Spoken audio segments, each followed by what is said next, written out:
প্রথম দুই আয়াত, দিস আর টু অপটিমিস্টিক কসম, ওথ, এই দুইটা আয়াত হচ্ছে কসমের আয়াত, আল্লাহ কসম করেছেন। থার্ড, ফোর্থ অ্যান্ড ফিফথ, অর্থাৎ 3, 4 এবং 5, এই তিনটা হচ্ছে এমন তিনটি আয়াত, it negates the feelings of being worthless in eyes of আল্লাহ সুবহানাহু ওয়া তাআলা। মাঝে মাঝে যে আমাদের মনে হয় যে আল্লাহ মনে হয় আমারে ভালোই বাসে না, যত কষ্ট আপদ আর বিপদ সব আমার উপরে, আমার রব মনে হয় মোটেও আমারে ভালোবাসে না, এই চিন্তা মাঝে মাঝে যে আসে, এই চিন্তার সমাধান কি, সলিউশন কি, এটার মূল দূর করার উপকরণ কি, এই তিনটা আয়াতে বলে দিয়েছে একজন। আওয়াজ দিয়ে বলেন সবাই, তিনি কে? এবার আসেন 6, 7 আর 8, এই তিনটা আয়াত এমন তিনটা আয়াত, it negates the feelings of being worthless in the society। মাঝে মাঝে মনে হয় যে আমি ব্যবসা করতে গেলেই অসফল হয়ে যাই, আমার কপালে চাকরি নাই, আমি পরীক্ষা দিলেই ফেল হয়ে যাই, আমার আব্বা আম্মা আমারে ভালোবাসে না, এলাকার লোক আমাকে সম্মান করে না, বয়স হয়ে গেল 25 এখনো আমার বিয়ে হয় না, হতাশার শেষ নাই। এই হতাশাকে এই তিনটা আয়াতে দূর করেছে একজন, তিনি কে? এবং সর্বশেষ 4 number part, last part of this সূরা, 9, 10, 11, আমার সঙ্গে বলতে হবে 9, 10 আর এই তিনটা আয়াতে আল্লাহ তাআলা এমন কিছু কাজ করার আমাদেরকে ইনস্ট্রাকশন দিয়েছেন, that will work for you forever, যেটা আপনার জীবনে আজীবন কাজে দিবে। আজীবন মানে কি? এই কাজগুলো আপনি করবেন দুনিয়াতে, এটা দুনিয়াতেই শেষ হবে না, এটা জান্নাতে যাওয়ার জন্য আপনার কবরের সাথী হয়ে যাবে। সুবহানাল্লাহ পড়েন। তাহলে এবার আমাকে বলেন, এই 11টা আয়াতকে আমরা কয়টা ভাগ করলাম? ভাই আমাকে কথা না বললে ওয়াজ হবে না, কয়টা? এবার আসুন আমরা শুরু করে দেই। এই সূরাটা কেন নাজিল হয়েছে, কোন প্রেক্ষাপটে নাজিল হয়েছে, শানে নুজুল কি ছিল?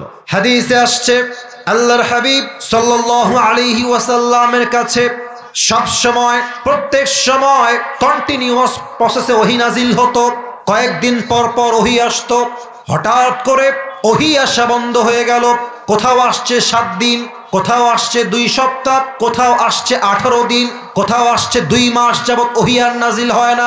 কাফেররা বলতে শুরু করলো, মুহাম্মদ তোর রব তোকে ভুলে গিয়েছে, তোকে আর ভালোই বাসে না, যদি তোর রব তোকে ভালোই বাসবে ওহী নাজিল হয় না কেন, আল্লাহ ওহী নাজিল করে না কেন?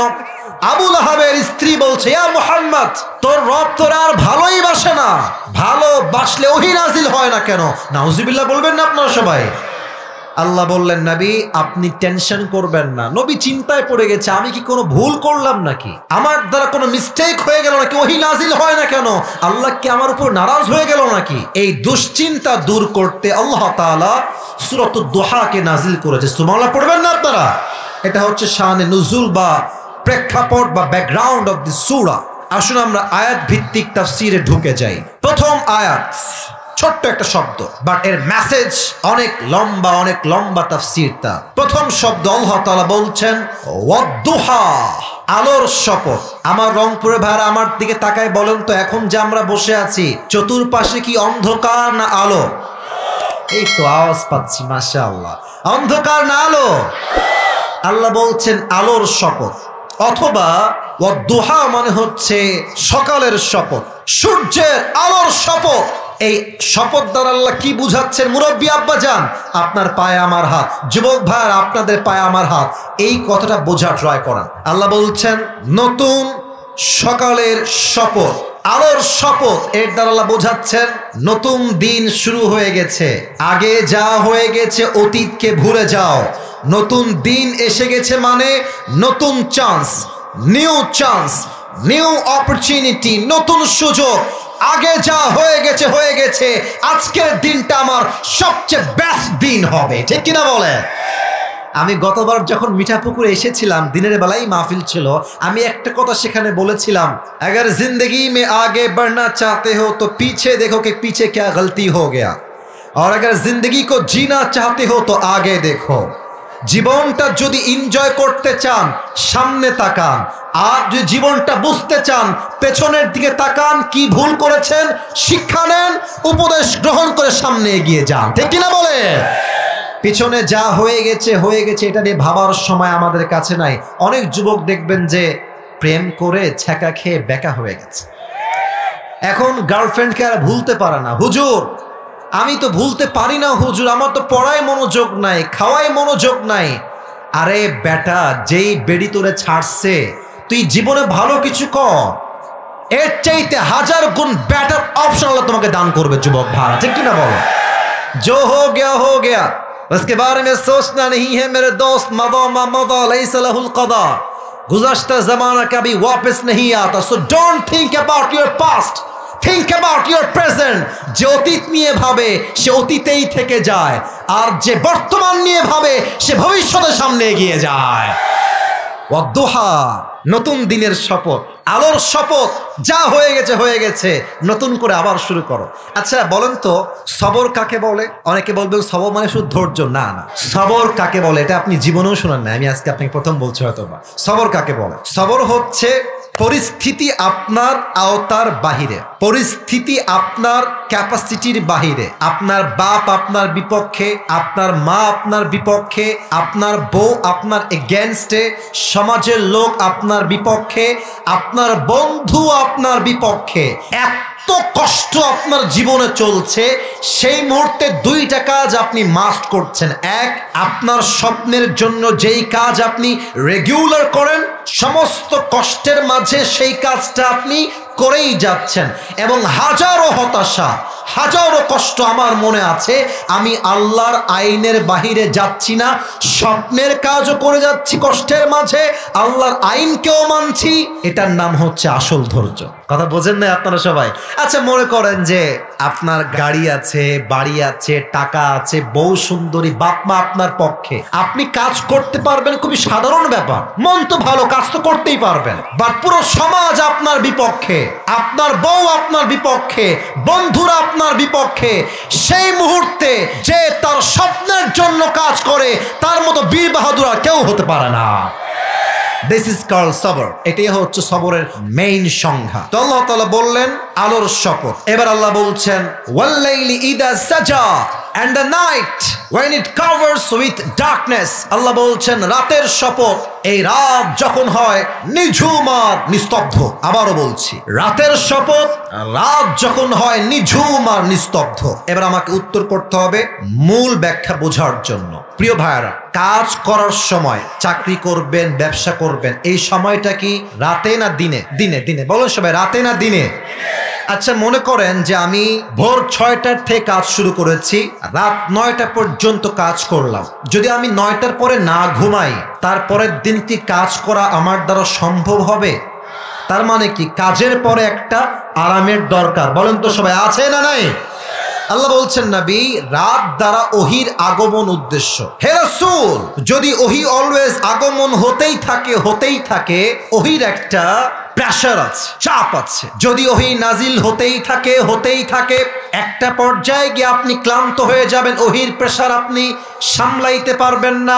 হে আমার নবী, হে আল্লাহর হাবিব, দিন শেষে রাত না আসলে যেমন ভালো লাগে না, ঠিক তেমনি ভাবে ওহি যদি নাজিল হতেই থাকে, আপনি ক্লান্ত হয়ে যাবেন।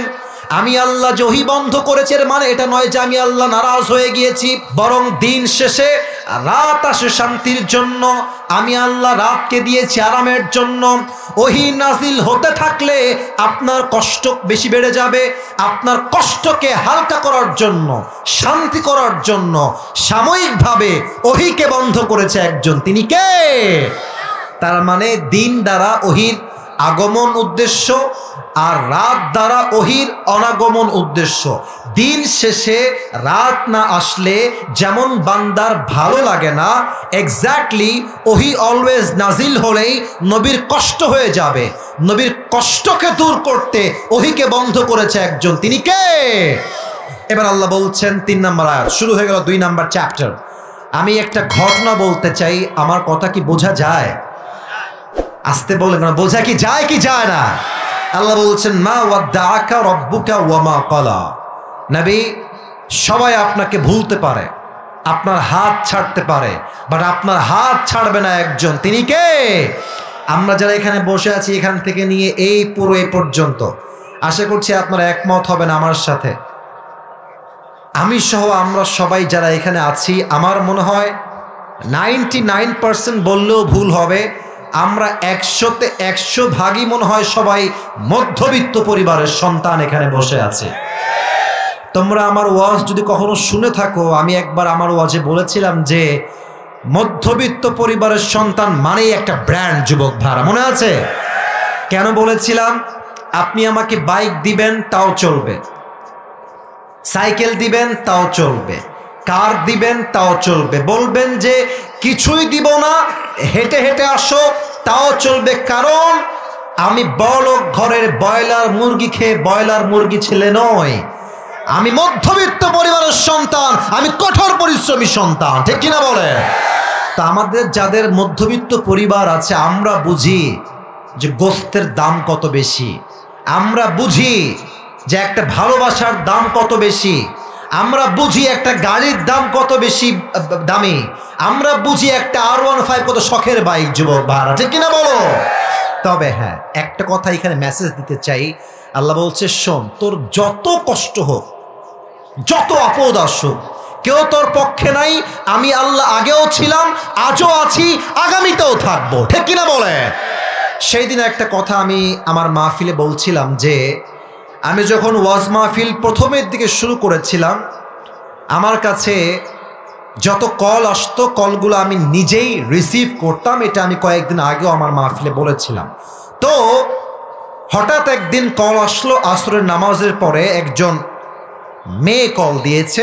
আমি প্রথমে কল ধরে সালাম দিলাম, তো দেখলাম যে একজন মেয়ে উত্তর দিচ্ছে। পরে দেখলাম যে উনি একজন মা বয়সী মানুষ, আন্টি বয়সী মানুষ। তো কথার মাঝে হয়তো আমি বললাম কেমন আছেন বা কি দরকার, এমনই কথা হচ্ছে, দেখলাম মহিলাটা চিৎকার দিয়ে কান্না শুরু করেছে মোবাইল ফোনের অপোজিট সাইড থেকে। তা আমি তো ভয় পেয়ে গেছি, কি ব্যাপার, চিনি না জানি না, হঠাৎ করেই ফোন, আবার কান্না, ব্যাপার কি, কি হয়েছে মায়ের? তো বললাম, আম্মা জান আপনি কাঁদছেন কেন, কি সমস্যা আপনার? তো উনি বললেন যে তুমি আমার ছেলের মতো হবা বাবা, আমি তোমাকে কল দিয়েছি আইসিইউর রুম থেকে, আমি অজ্ঞান ছিলাম, আমার হুঁশ ছিল না, আমি ক্যান্সারের রোগী, আমি বেশি দিন আর বাঁচবো না। ডাক্তার আমাকে বলেছে বেশির চেয়ে বেশি আমি হয়তো আর 7 দিন বাঁচতে পারি, আমার ক্যান্সারের রোগ হয়েছে।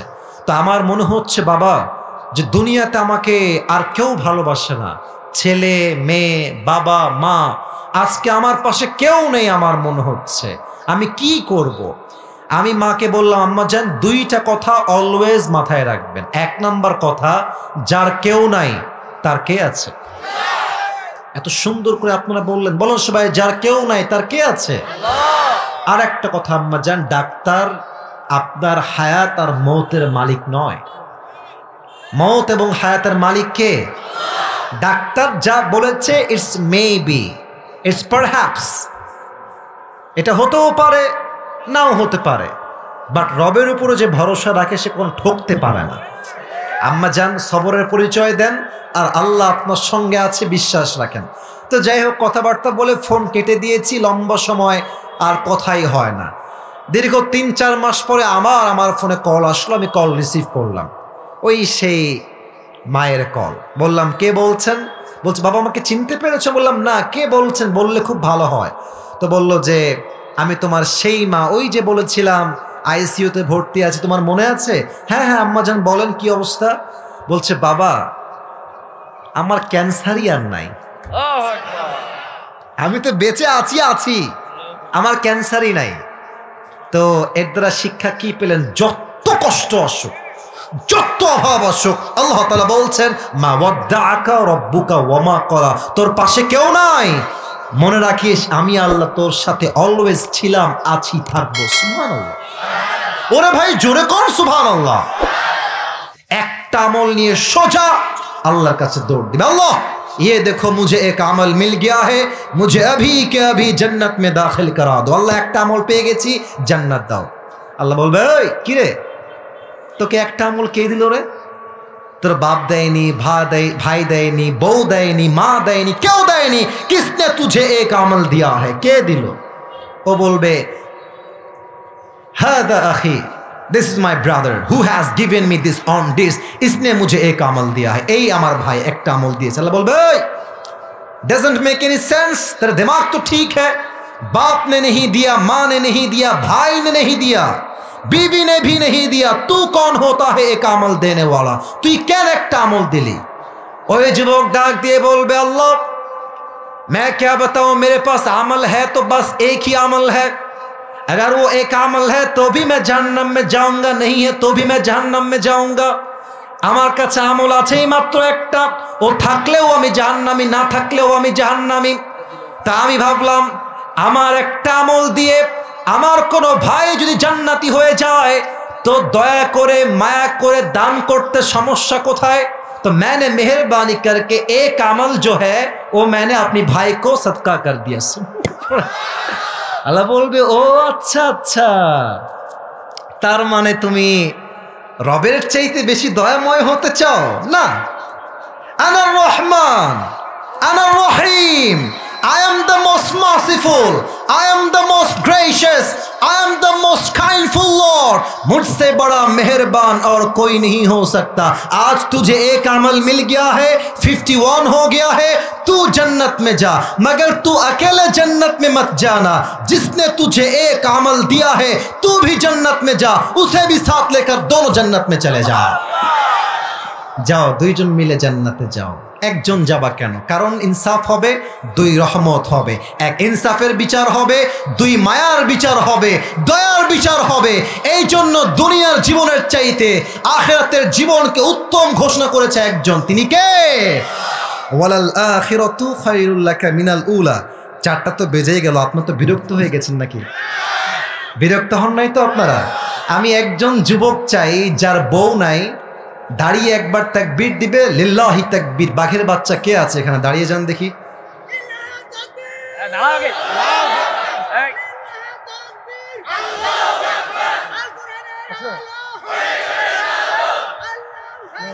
মাশাআল্লাহ, ভাইয়ের বিয়ে খুব ভালো হবে না বোঝা যাচ্ছে, কারণ সাউন্ড খুব ভালো না। আচ্ছা, আরেকজন লাগবে না, আমিই দিচ্ছি, আমিই পারবো ইনশাআল্লাহ। তো ভাই মিলে কাশি দিন দেখি, আর সবাই দেন কাশিমি।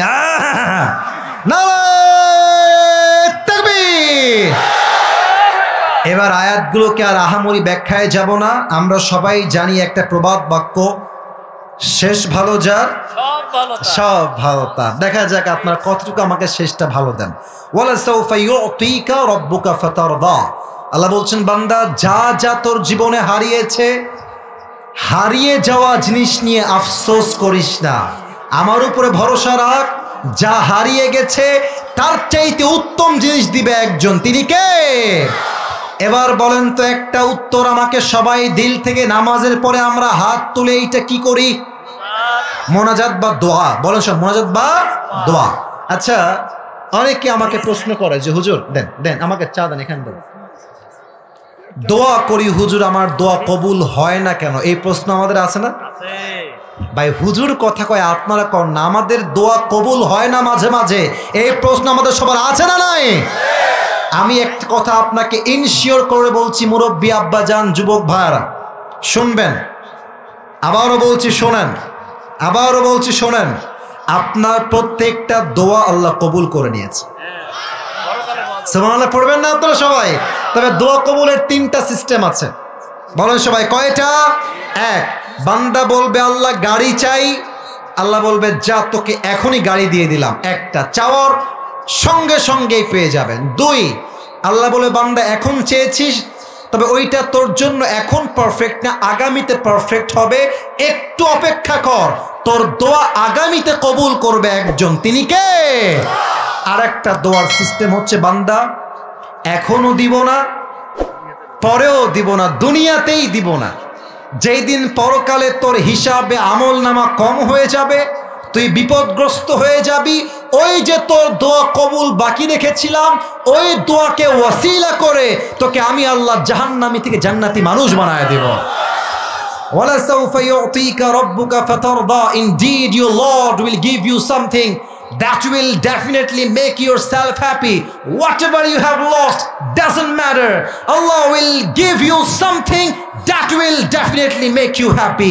যা হারিয়ে গেছে যাক, আমার বিশ্বাস যা নিয়ে গেছে তা আমার রবের ছিল, যা আমাকে আল্লাহ দিবেন তিনিই দিবেন। যা হারিয়ে গিয়েছে তার চাইতে উত্তম উত্তম কিছু আল্লাহ আমাকে দিবেন, এটাই আমার বিশ্বাস, ঠিক কিনা বলে? ওয়ালাসাউফা ইউতিকা রাব্বুকা ফাতারদা। আচ্ছা, আরো দুইটা ভাগ তো তর্জমা বাকি আছে, বলা যাবে কি যাবে না? 4টা বেজে গেছে যে, আচ্ছা আর কয়টা বাজে? 3:51। আচ্ছা 9 মিনিট সময় আছে, আমি 9 মিনিটের বেশি কথা বলবো না, জাস্ট ট্রান্সলেশন করছি। আচ্ছা উঠে গেছে না বসতেছে কোনটা?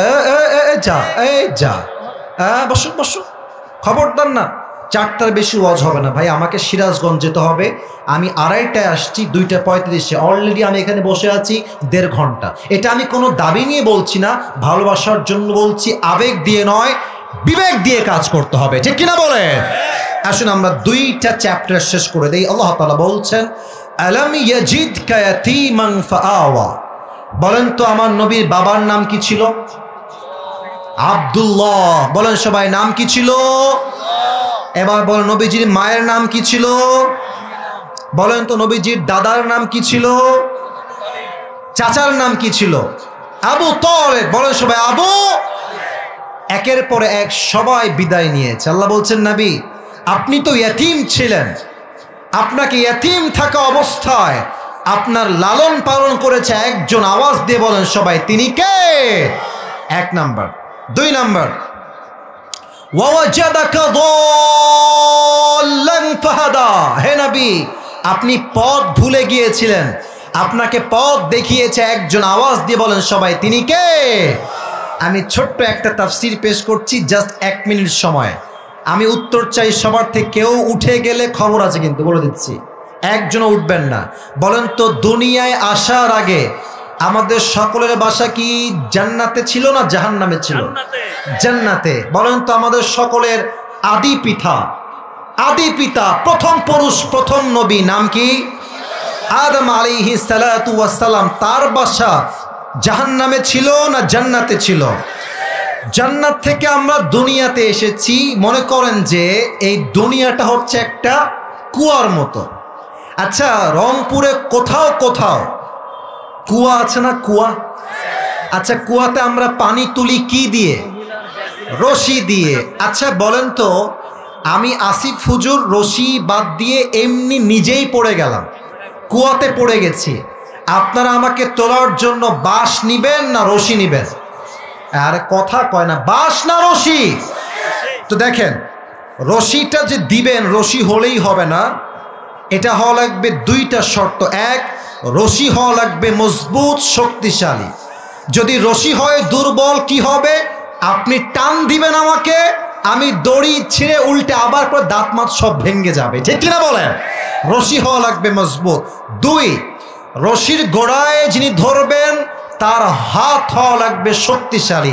তার হাত যদি শিথিল হয়ে যায় আমি উঠে যাব টান দিয়ে, বাট তার হাত শিথিল হলেই ছেড়ে দিবে, আমি পড়ে আমার দাঁত মাত আবার সব ভেঙে যাবে, ঠিক আছে কিনা বলেন? রশি হওয়া লাগবে মজবুত, যে ধরবে তার হাত হওয়া লাগবে মজবুত। তাহলে আমরা সবাই পড়ে আছি দুনিয়া নামক কুয়াতে, আমাদের মূল ঠিকানা হচ্ছে জান্নাত। আল্লাহ বললেন বান্দা তোমরা সবাই পথ ভুলে গেছো জান্নাতে যাওয়ার, আমি আল্লাহ একটা রশি ফেললাম, ওয়াতাসিমু বিহাবলিল্লাহি জামিআ, আল্লাহর এই রশিকে শক্ত করে ধরো। এবার বলেন তো এইটা হচ্ছে আল্লাহর রশি, এর চাইতে শক্তিশালী আর কোনো রশি কি হতে পারে? আর এই রশির মূল গোড়ায় কার হাত? একমাত্র আল্লাহর হাত। আল্লাহর হাতের মতো শক্তিশালী আর হাত হতে পারে? আল্লাহ বলছেন শক্ত করে ধরো। জামাত বিএনপি মারামারি কইরো না, হেফাজত চরমনায় মারামারি কইরো না, কোনো দল নাই, প্রথম পরিচয় মুসলমান। শক্ত করে ধরো, তোমরা জান্নাত থেকে যে হারিয়ে গিয়েছিলা আমি আল্লাহ এক টান দিয়ে আবার সেই জান্নাতের ঠিকানায় পৌঁছায় দিব। সুবহানাল্লাহ। ওয়াওয়াজাদাকা দাল্লান ফাহাদা। নবী আপনি পথ ভুলে গিয়েছিলেন, আপনাকে কোরআন দিয়ে পথ দেখিয়েছে একজন, তিনি কে? ওয়াওয়াজাদাকা আইলান ফাগনা। নবী হে আপনি গরিব ছিলেন, খাদিজার মাধ্যমে আপনাকে বিয়ে দিয়ে আপনাকে ধনী বানিয়েছে একজন, তিনি কে? এবার 3টা আমাদের জন্য ইনস্ট্রাকশন। 1, ফাআম্মাল ইয়াতীমা ফালা তাকহার, ইয়াতীমের সঙ্গে খারাপ ব্যবহার করো না। ওয়াম্মাস সাইলা ফালা তানহার, কেউ চাইতে আসলে খালি হাতে ফিরিয়ে দিও না। ওয়াম্মা বিনিআমাতি রাব্বিকা ফাহাদ্দিস, আল্লাহ তোমাকে যেই যে নিয়ামত দিয়েছে শুকরিয়াতান সবাইকে বলো, আর পড়ো সবাই মিলে আলহামদুলিল্লাহ।